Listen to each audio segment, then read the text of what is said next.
श्री स्वामी समर्थ. येत्या 10 जूनला 2025मध्ये आलेली आहे वटपौर्णिमा. वटपौर्णिमा हा आपल्या हिंदू धर्मातील खूप महत्त्वाचा सण असतो. या वटपौर्णिमेच्या दिवशी अनेक प्रकारचे उपाय, उपासना आणि सेवा आपण करत असतो. त्यामधलाच अतिशय प्रभावी असा एक उपाय आपल्याला करायचा आहे.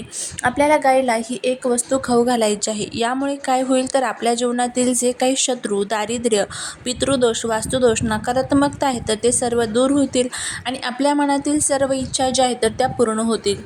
फक्त ज्यावेळेस आपण एखाद्या उपायाने सेवा करत असतो त्यावरती आपला संपूर्णपणे विश्वास असणं हे खूप महत्त्वाचं आहे.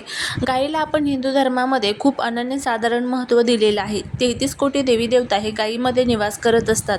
गायीची उपासना केल्यामुळे आपल्या जीवनातील सर्व त्रास तर दूर होतात, पण आपली इच्छा जी काही आहे तर ती 33 कोटी देवी देवतांपर्यंत पोहोचत असते. त्यामुळेच तुम्हाला हा उपाय जो आहे तर तो करायचा आहे. तर यासाठी तुम्हाला सकाळी आंघोळ करायची आहे, आपली रोजची देवपूजा करून घ्यायची आहे आणि त्यानंतर तुम्हाला सकाळी गायीला एक चपाती बनवायची आहे. त्यावरती थोडासा गूळ ठेवायचा आहे, थोडेसे तांदूळ ठेवायचे आहे आणि त्यानंतर गायीला ही चपाती खाऊ घालायची आहे.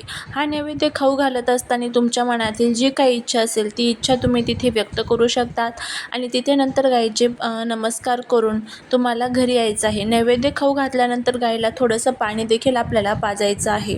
तर अशा पद्धतीने तुम्हाला हा उपाय करायचा आहे. करून बघा, फायदा होईल. श्री स्वामी समर्थ.